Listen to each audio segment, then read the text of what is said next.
안녕하세요. 김과장TV의 원포인트 레슨 시간입니다. 반도체 칩이 얼마나 똑똑하고 빠른지는 결국 그 안을 달리는 전자가 얼마나 빨리 움직이느냐에 달려있다고 해도 과언이 아닙니다. 하지만 이 전자에게도 아무리 힘을 가해도 더 이상 빨라질 수 없는 궁극의 속도가 존재한다는 사실 알고 계셨나요?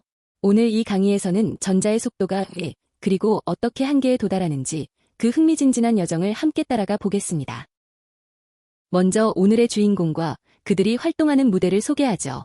우리 반도체 세상의 주인공은 당연히 음전하를 띠고 전기장 방향으로 움직이며 전류를 만드는 전자입니다. 그리고 이 전자가 달리는 무대는 실리콘 원자들이 다이아몬드 구조로 아주 규칙적으로 배열된 결정 격자라는 곳이에요. 그런데 기억하셔야 할 점은 이 길이 전자가 아무 방해 없이 달릴 수 있는 텅 빈 진공 상태가 아니라는 겁니다. 이제 전자의 여정을 시작해 볼까요? 처음 전기장을 약하게 걸었을 때는 아주 평화롭습니다. 이걸 비유하자면 차가 한 대도 없는 텅 빈 고속도로와 같아요. 전기장인 가속 페달을 밟는 만큼 자동차의 속도, 즉 전자의 속도가 정비례해서 쭉쭉 올라갑니다. 이때 전자가 얼마나 시원하게 잘 나가는지를 보여주는 척도를 우리는 이동도라고 부르죠. 이 상태를 그래프로 그리면 보시는 것처럼 아주 아름다운 직선이 나옵니다. 전기장이 2배가 되면 속도도 딱 2배가 되는 아주 직관적이고 예측 가능한 관계죠. 이 직선의 기울기가 바로 방금 말씀드린 이동도가 됩니다. 하지만 여기서 질문이 생깁니다. 가속 페달을 미친 듯이 끝까지 밟으면 이 속도 직선도 하늘 높은 줄 모르고 계속 뻗어나갈 수 있을까요? 전기장을 수만 볼트 퍼 센티미터 이상으로 아주 강력하게 걸어주는 순간 상황은 완전히 바뀝니다. 전자는 엄청난 가속을 받아 엄청난 운동 에너지를 얻게 되지만 이제 더 이상 속도는 전기장에 비례해서 늘어나지 않습니다. 왜냐고요? 에너지가 너무 높아진 전자가 이전에는 겪어보지 못한 강력한 저항군, 즉 새로운 산란 메커니즘을 만나게 되기 때문입니다. 여기서 산란이란 전자가 이동하다가 격자 원자의 진동이나 불순물과 충돌해서 에너지와 방향을 잃는 현상을 말해요. 반도체 원자들은 가만히 있는 게 아니라 제자리에서 끊임없이 진동하는데 이 에너지를 입자처럼 본 게 바로 포논입니다. 낮은 에너지 상태에서는 도로 위에 자잘한 돌멩이 같은 음향 포논이 속도를 약간 늦추는 정도지만 에너지가 커지면 이야기가 달라집니다.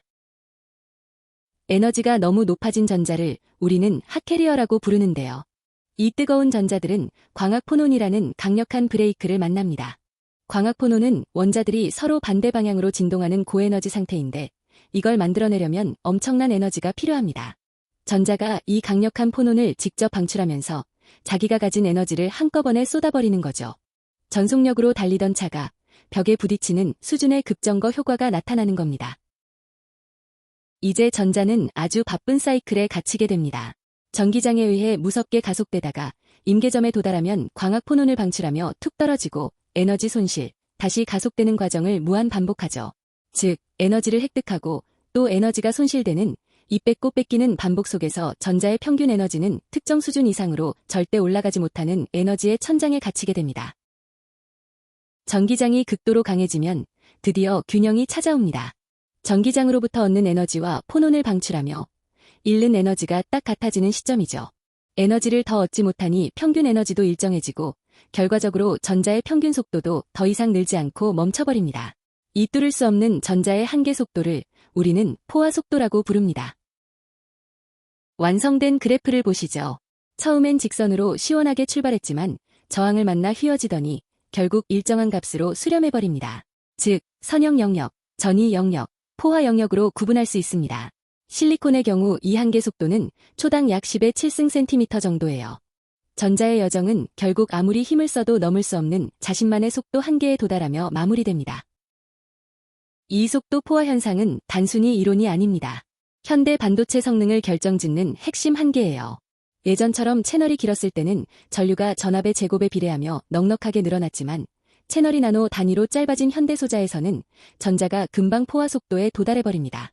이제 전류는 예전처럼 폭발적으로 늘지 못하고 전압에 정비례하는 수준에서 멈춰버리게 됩니다.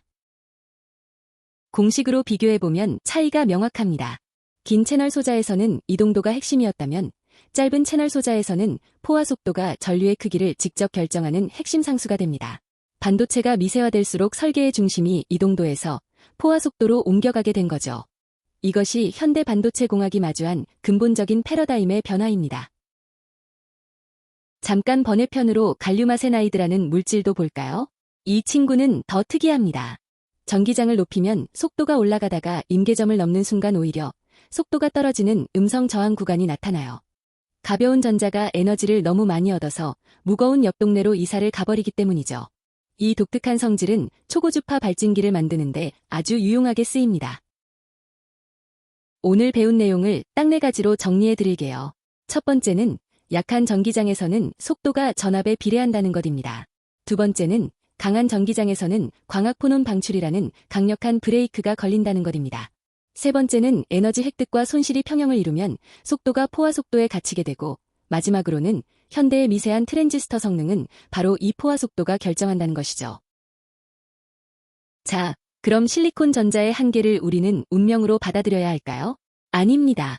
엔지니어들은 이제 실리콘보다 포화 속도가 훨씬 높은 그래핀이나 인듐 갈륨 아세나이드 같은 새로운 물질을 찾고 있고, 전자가 더 효율적으로 달릴 수 있도록 피펫이나 게이트 올 어라운드 같은 새로운 구조를 혁신하고 있습니다.